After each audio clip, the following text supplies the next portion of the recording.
everyone. Welcome back, and thank you all for all the work that you did in your groups. And thank you all for hanging out with us the rest of the afternoon. We're going to have some fun times. We have a wonderful afternoon speaker. He's ready to go. And then once he speaks, we're going to have each of the breakout groups present the work that they did today. And each one of you, how many of you have a cell phone with you? Cell phone that connects to the internet? Okay, you want to already start to log into the Wi-Fi now, because you're going to get to vote on the actual initiatives that each one of you came up with. So I am going to introduce, without further ado, our regional speaker for our forum today is Dr. Steve Nakana, the Social Equity Program Manager at the Port of Portland. And we also thank the Port for sponsoring his time as well. So give a big round of applause for Stephen as he comes up. Thank you so much. Here's the clicker for you. Good afternoon, everybody. Good afternoon, everybody. Good afternoon. Thank you. And I know it's a bit hot. The weather over here was just reminding me, as my accent would tell, Cape Town, South Africa, I would be at the beach swimming with penguins. So if it's not on your bucket list, Cape Town, penguins, beach, in that order. Thank you for having me. As introduced, my name is Steve Nakana. I'm the Port of Portland Social Equity Program Manager. I've been in my position for about 3 years as of, April 25th. And so today I was just asked to give just a little discussion on what we're doing around social equity at the port and walk you through our program. And I don't really know what a regional speaker means, so hopefully Teacher Google after this session can help me define that concept. So what I would do is explain what the social equity program is, as indicated, and tell you why the port is doing social equity and how we are looking at social equity and what our program seeks to achieve. So for us at the port, really, we defined social equity as a concept that we are using to help people within our region to have proper access to all the business-related type of stuff that the port does. And our aim really is to help dismantle those barriers that people face, especially people that own small businesses, veterans, or people that would like to start a business. So we are using social equity really as that framework or lens that is helping us to make on the front end decisions that can help us really to create access, or to help create access to prosperity that are related to the three main port activities. And I'm not sure if some of my friends, some of my colleagues already indicated. I usually say the port's three business lines or three business activities are air, land, and water, so marine, aviation, and land acquisition. And so this is just the basic way that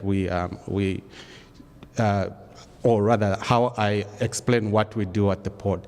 And the port basically took on social equity as a concept because we realized that if we are not creating equitable access to either our employment, business, or just the way we partner and work with our communities out there, we are actually not living our mission. And the port's mission is to improve air passenger, colleagues? Access. Market access. There, it is 3 o'clock. I told you this sun, so something close to that. And so really our aim is to be able to improve the quality of life for everyone. And that really is our business case for having to do this, because we know that if we are not thinking with an equity lens, we are not really understanding how to create a proper business idea for people out there to be able to have access to what we do. And so the way we really look at equity, to us, equity or social equity work is dismantling those barriers that people might face, whether it is about access to business or including people that work at the port. So part of our work as well is really to work on diversity and inclusion.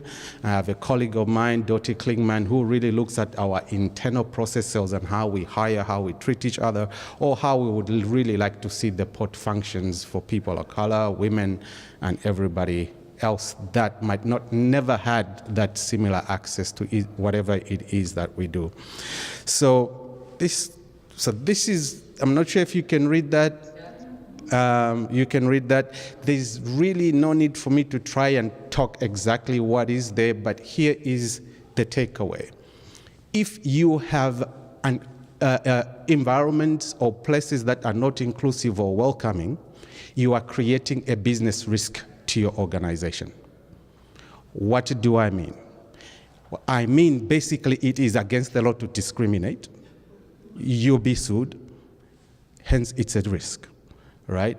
Also, if you don't have an environment or communities that are dynamic and inclusive and diverse, you might also be missing out on a market that can buy your products, right? And we know that whether we like it or not, our communities are changing and there's a market out there. And in fact, we know right now, especially in Oregon, that the Latino community is growing and they're creating more business opportunities than any other community at the moment. So if you're a small business owner and you're looking for a market and you don't understand that our region has actually diversified, especially the outskirts, and it's growing, then you are missing out on a market, which means you are putting your organization at risk. Now, you are also putting your organization or company at risk if you don't have people that actually understand how to work or interact with people from that community, because you need certain people that are just culturally competent to be able to create those relationships with those people that come from that community. Trust me, I'm from South Africa, I speak 8 languages. I can get around in Africa just by talking. So I know what I'm talking about. So that is really also the business case of what we're doing around social equity, and I know I'm making fun, but it's really serious. But you can't do this work if you don't have a sense of humor. Okay. So really, that is really the business case. And so for me, my takeaway for you here is think of it that some people call it DEI. To me, DEI equals to risk mitigation. It really doesn't matter what you do. If you develop that lens, you can really anticipate or stop some of the things that might stand in your way as you are making decisions and plans. And so I'm moving ahead. So technology. Are you seeing 3 buckets over there? One more click. Okay, one more click. Thank you, asante sana, as the French would say, merci beaucoup. So we have developed a social equity program. We have 3 main goals that we have created over the last 3 years, and the port is working as a team to try and achieve this. And so we have 3 main, what we're calling 3 focus areas. We have business participation, as I indicated. We have making a port an inclusive and welcoming place. And the other one is around helping to build community capacity out there. And what do we mean by business participation? Well, we want to be able to make sure that if we are going to be creating business opportunities, those business opportunities can really provide those companies that are involved over there with the opportunity to succeed and also to be able to create jobs. We also, through our capital projects, for example, if you look at the airport, we really want to make sure that whatever we are doing with our own capital kind of development, we are creating quality jobs for folks. And internally as well, as I indicated, we want to make sure that we are creating an organization that is welcoming for all people, including people that might look like myself and have dreadlocks. So we really want to make sure that that is a place where you can find yourself and you can do your best work. And the third piece for me, this one is really, really, really, really, really important because in my previous life, I used to work for Mercy Corps, an international humanitarian organization. Now, one of the things that I would tell Mercy Corps is that the only way that people can trust you, and we know in America we have issues with trust with government. Actually, that's a global thing. We don't trust our government. So trust as well equals to risk mitigation. If people can trust what you do, then you can establish those deep relationships in a community to do change or to make change happen. And I went to a conference where somebody told me, or rather one of the speakers just said something profound, because usually when I go to conferences, I say to myself, I need to find two things that can hack my brain so that if I have to tell somebody, I don't have to think what that meant. So I'm usually open to learning two things, and at this conference I learned one thing, and it was one thing around trust. And what this speaker said was that relationships are created at the pace of trust. Without that, you have nothing. So if you are going to be creating access for folks that have never really been part of your social system, you have to create that trust. Right? So one of the things that we want to be able of, that I'm hoping I can create through the port, is to create those relationship and trusting relationships with agencies and organizations so that we can help to change just the social dynamics in our system. You can give people money, but that does not give you trust, because once a problem is gone, those people will be gone, and then you're going to have conflict. But if you have trust, then you can have conflict, but then you can sit on the table and sort things out because you'll be able to talk. So one of the things that we really am hoping that we can achieve through this program is, one, to leverage our institution as anchor institution to create those trusting relationships and partnerships with organizations, philanthropic organizations, including banks at the back over there, including banks, so that really we can change the social dynamics. And I was asked to speak for 10 minutes. I'm African, I want 45, but I'm going to respect your time. It's hot out there. So on that note, I am going to say, Asante sana, thank you very much, Nkosika Kulu, or as you say in English, thank you very much.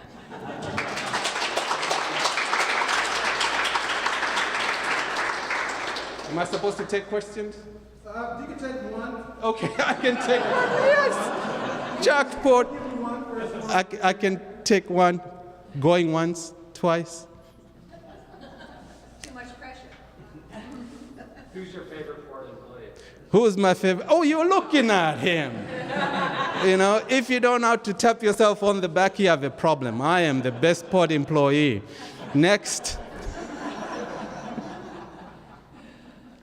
All right, that's that. Thank you very much for having me.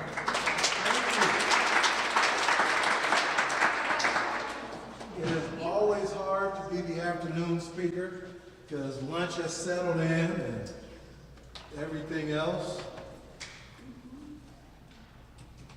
So now is the fun part.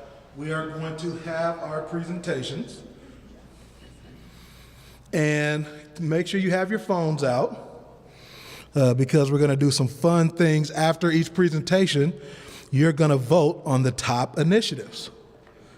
Okay? So, you are going to go to slido.com, SLIDO.com, and it should look like this on your screen.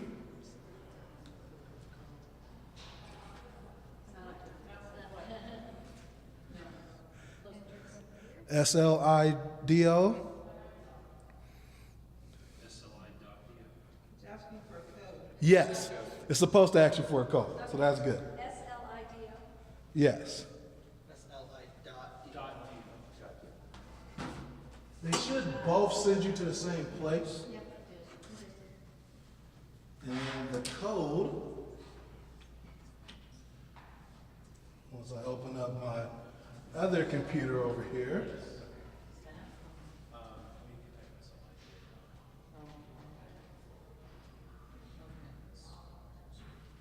The code is B, as in boy, 803. Is that lowercase? Doesn't matter. Yeah.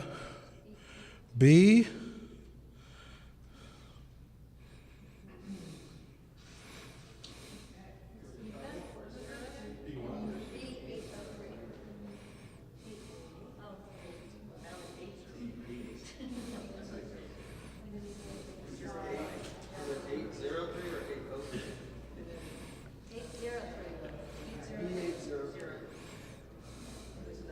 Economic prosperity. Nah.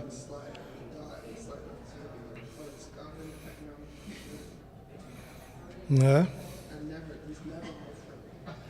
Now, given our first presentation, we will have industry and entrepreneurship, which are what our chairs, Dan Corcoran and Ken Anderson. Would you like to come up and present your work? Give a big round of applause.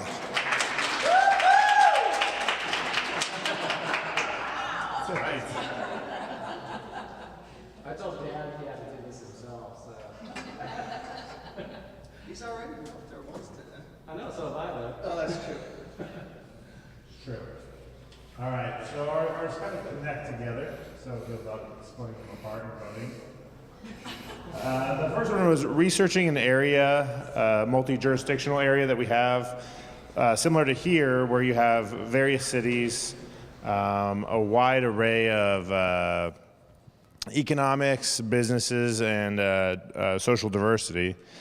But you don't have a major research university, and you don't have a Fortune 500 company. And looking at what those areas do to interdevelop, to grow, to expand, and then getting to the next point. So research is the first point. The next one would be then creating a unified brand strategy for that area. And part of that is getting venture capital to come invest out here. One challenge that our group saw is there's not a Fortune 500 company. Most of the Oregon Fortune 500 companies have been organically grown, the headquarters there. So if you're going to attract and grow business, you really need that research capability from the universities that take patents and commercialize them. So what can you do in lieu of that? And now I'm on. Look at that.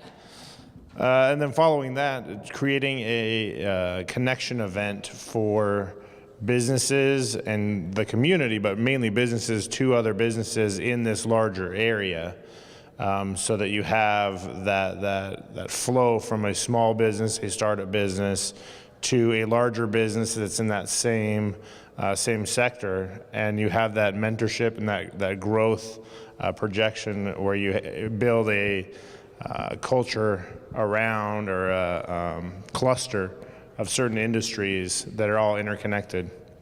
And one thing on that is, Kathy mentioned with microchip that a lot of the same issues that small business face, actually large businesses face. It's just a business issue, and so sometimes sometimes small businesses can convey that message faster, or others will hear them because they're local. But also the larger businesses can offer more mentoring and more resources to research and other things. So there's a synergies with both, and some matchmaking of the two would be helpful. We have utilizing the capital partners that are already available, and some of that is getting those resources and that information and connecting it to the people that need it the most, like the ICC or ICCC, the MISO folks.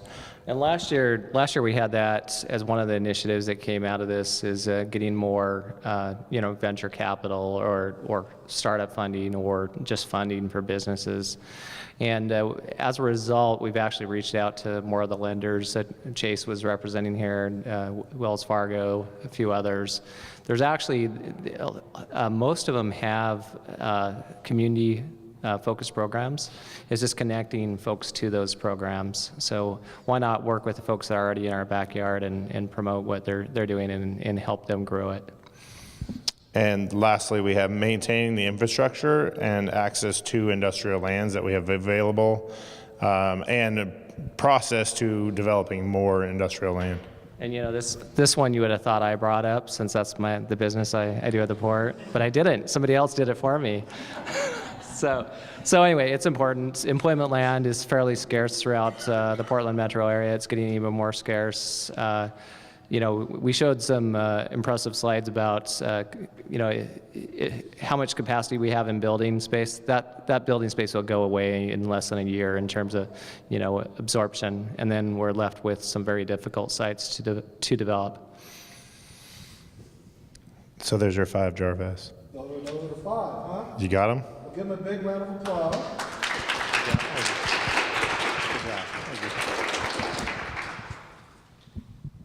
The voting is now open, so you can see that on your phone. You get to pick your top 2.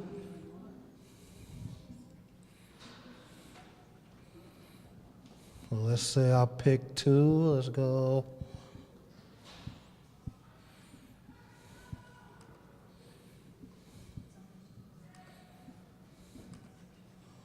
And then after you hit send,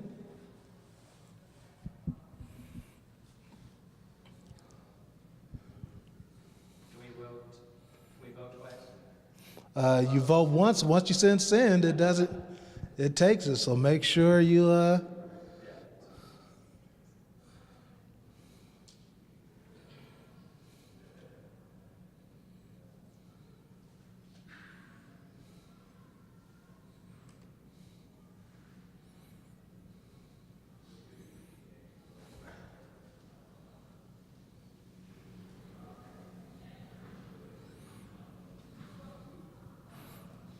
okay, so you can see the voting has come in, and as you can see, as responses change, the numbers can change a little bit on here. We have 54% utilize capital partners and leverage their work, and then we have 50% on connection events. So that means when you get all those emails from me telling you to come to some events that, I mean, you voted for it, okay? You voted for it, all right? Okay, so last chance to change your votes, and we are going to close the poll in 5, 4, 3, 2, 2.5, 1 3/4, and polling is locked. Okay. Now we have housing choices.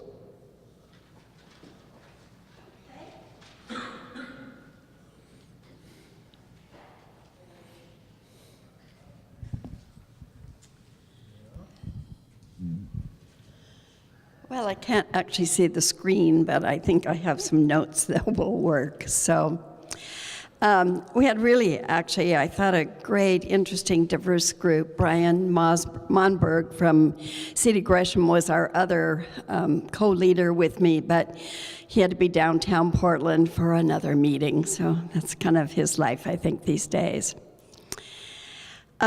We have 4 that we came up with, but we did talk about one other item that I'll tag it on at the end, because it actually, in a way, fits with maybe land use, and I actually heard infrastructure here as well. So I'm going to tag that one on at the end. It's not actually on this list, but we probably want to throw it over to land use folks and say, add that to yours if it's not there. So we started out because we talked about opportunity zones in all of our communities out here. Some of them are 100% opportunity zones, and designated areas in Gresham as well, and Troutdale. So one of the things that we talked about with opportunity zones, because they are now beginning to happen, and that it's important to have a community benefit that is associated with that opportunity zone, and a community benefit, and what's the impact? What does it do for the community? Since these are taxpayer program that is helping people save on their capital gains over a 10-year period. So at the end of 10 years, if that agreement gets struck, at the end of 10 years, it's gone. So what we really want to advocate within our communities out here as opportunity zone projects come in play, that we would begin to advocate and try to leverage some true community benefit, community impact out of those projects. But in addition, that the agreements that get written would have some provisions for extension beyond that 10-year period, so that whatever those community benefits are, have an opportunity for a longer life. So that's an advocacy and an engagement that we think is important from EMEA and the community. Our second one was to assist and educate opportunities, one being Wells Fargo, particularly in relationship to home ownership.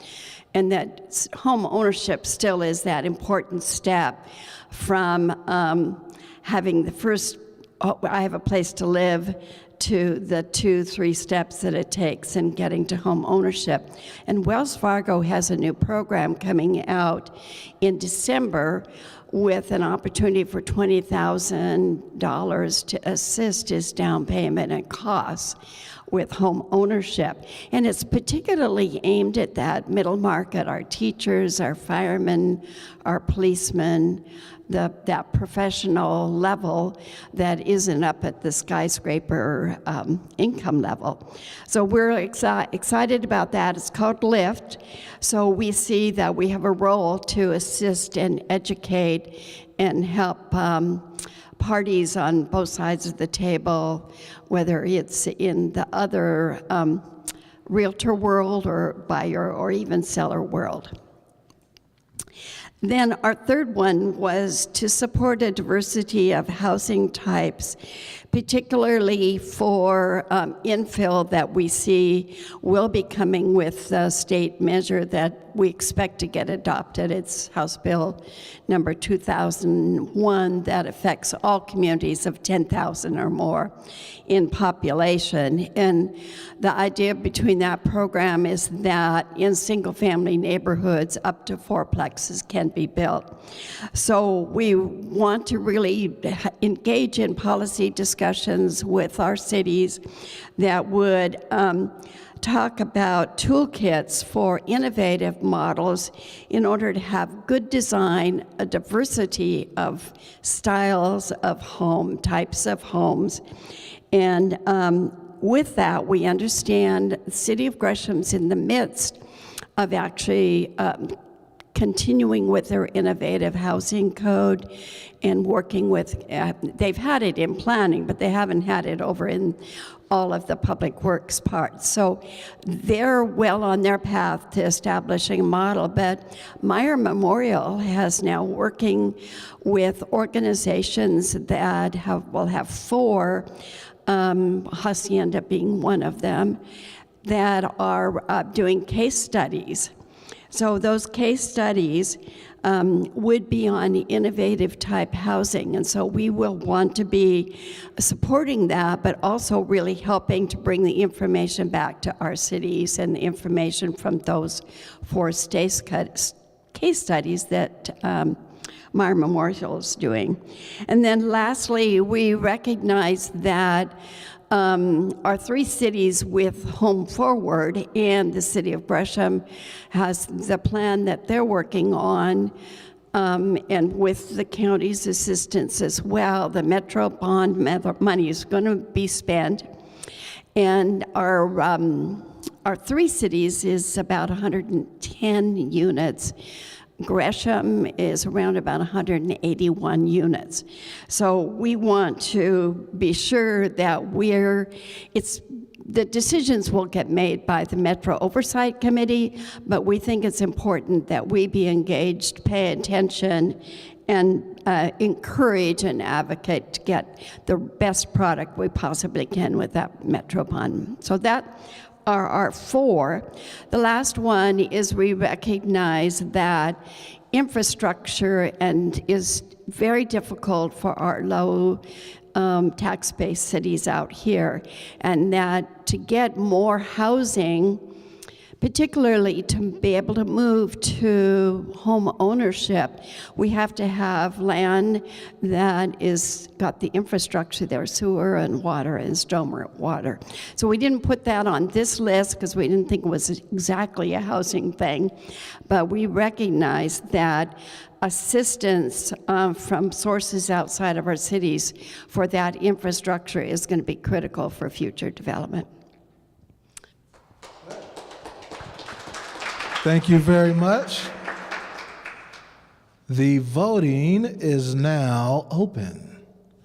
Well, thank you to the Housing Choices Committee, and thank you to Sue and KMO Realty for sponsoring the event and for Brian and his work. So I'm going to pick my 2. You don't have to pick my 2, pick your 2.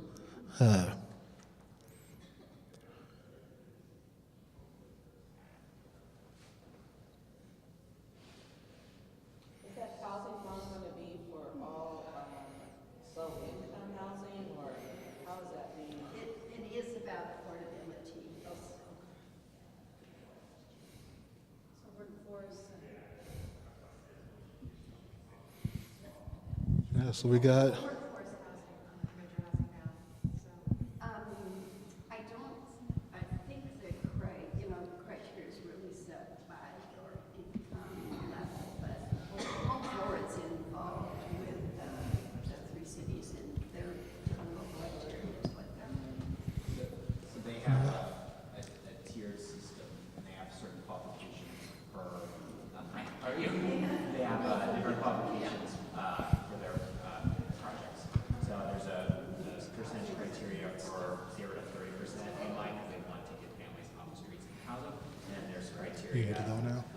for 30 Do you have to? 30 to 70% for that middle.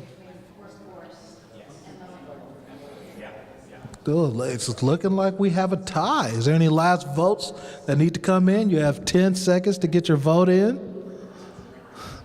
Looking like we have a 2. Oh, we had a switch there. We had 2 more come in. See, it's amazing watching the numbers go live. T-minus 10, 9, 8, back to a tie.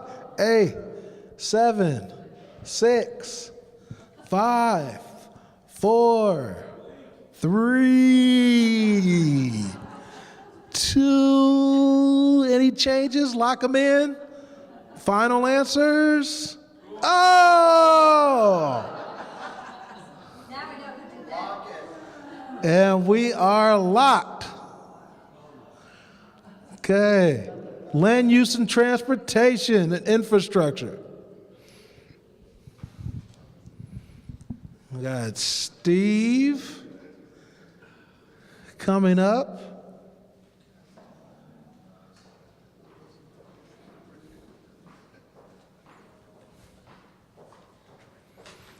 There you go, sir. Thank you. We had a good group as well. Tim and others of us here were pretty well overwhelmed here with some of the response, but that's okay. It's okay. It worked out pretty good. What we found here and what we discussed here is pretty much pretty similar to what came out of our forum last year, but with a little bit different take and more specific corridors and projects here that we are going to be watching very, very closely here because they are so integrated here with prosperity here in East County. Number one, transit-oriented development. We talked about continue to promote these developments, not only residential, commercial, but all mixed use as well, and varying types of development here along transit lines. For example, Main Streets on Halsey is a good example. C2C, Clackamas to the Columbia, is another example. We need to watch these very closely because they are going to be, if anyone has driven down 172nd down in Clackamas County recently, that development and those vehicles are coming, and we need to be ready. Number two, transit alternatives. We went ahead and moved the Mount Hood Community College Transit Hub here to this category, and we're going to be interested in watching this closely as well here as this develops here. We talked about here the last mile seems to be the issue, or closest to the school. Just making sure that people get from wherever they're coming from here to the school proper. And also the trip access as well. And what we talked about here is somehow coordinating efforts here between the employers down there with TriMet, trying to be a intermediary to go ahead and foster those conversations just to make sure here that the last mile is being taken care of. That's what we have heard here. That's a whole for trip access. Smart technologies here, we included that as well. Some advancements have been already made here with our local jurisdictions here in smart signaling. Even though we don't build a whole lot of roads, traffic has been improved here because of these systems. So the capital improvements here can be minimized. It was talked about here that all along, right around Gresham Vista, has seen great improvement in traffic or non-congestion, if you will, here because of these signal improvements. We want to enhance that and make sure that our jurisdictions continue those programs, and because they are available and they are relatively inexpensive. And then number four, large-scale developments. We want to watch closely, once again here, for example, the dog track property, making sure that development here happens smartly and efficiently. And then also the properties just east of the in the Troutdale Urban Renewal area here, just east of the outlet stores. These are the large-scale developments here that we need to watch closely and continue to advocate for to just make sure that it happens efficiently and smartly. A lot of developments come through that aren't very smart. And I'm old, and I've been seeing a lot of that stuff. But it's the focus then of our group, and these are the initiatives here that we want to move forward in the next year. That's why it's on the list. Well, thank you very much. Steve and Tim and the rest of the group, a big round of applause. And the voting is open.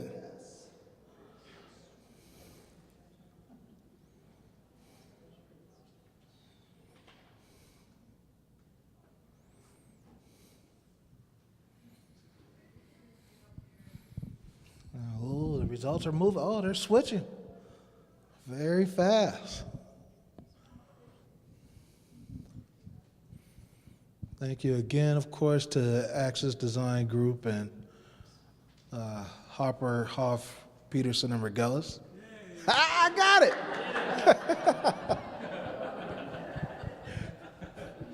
Why I always get stuck on that, I don't know why, but thank both of you for your continued sponsorship of this event, and we really do appreciate it.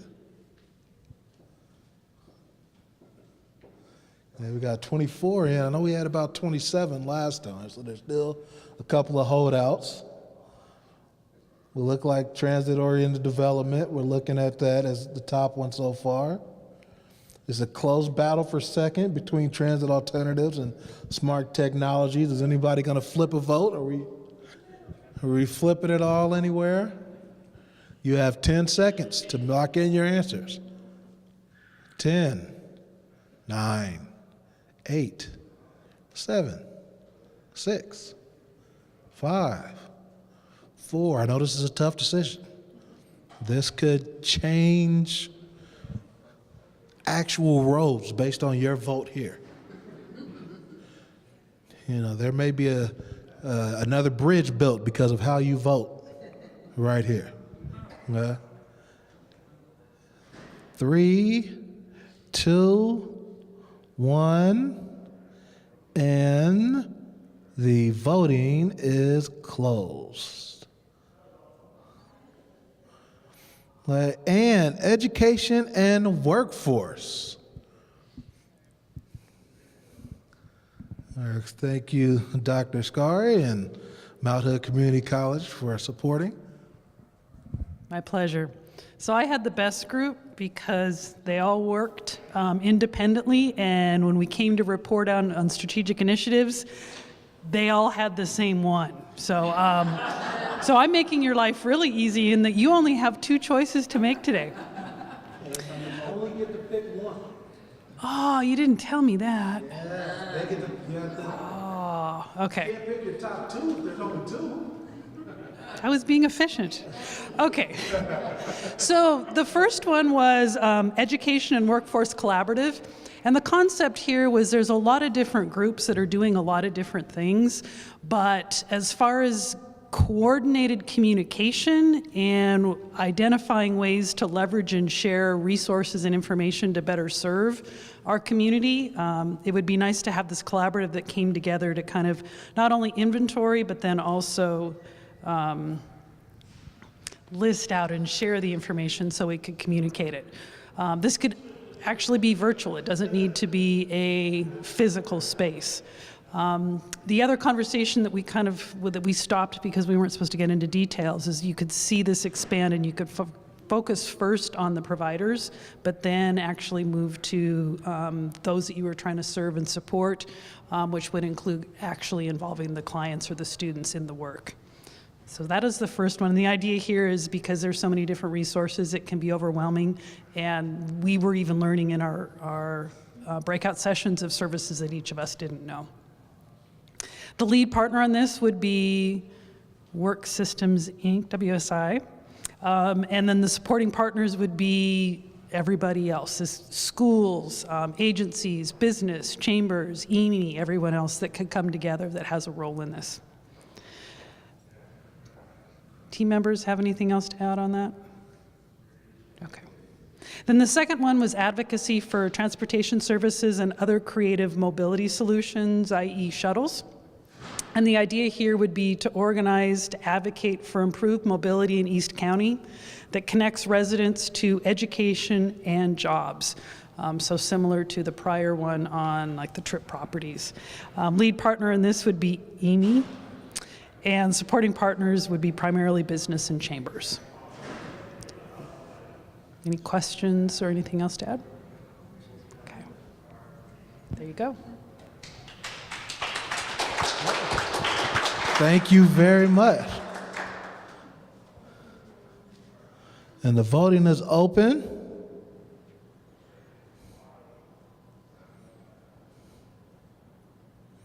You only get to pick one because there's 2.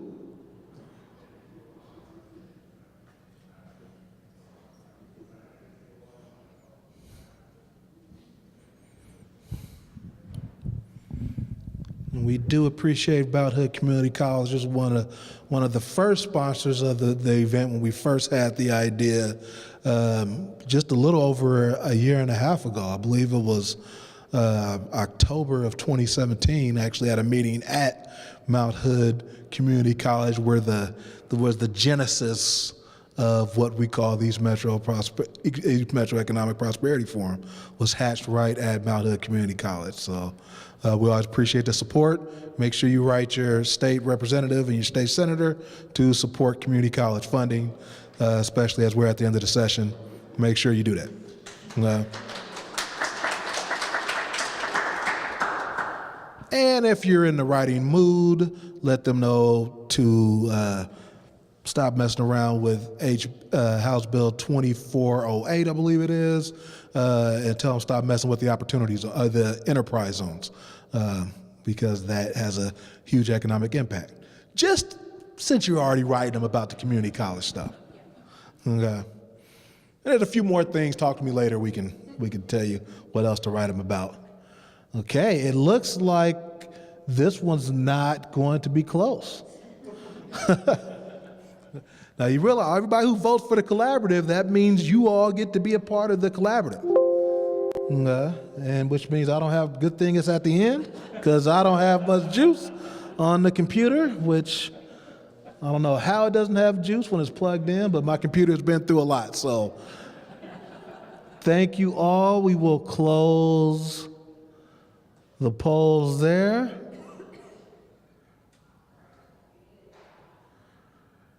Okay.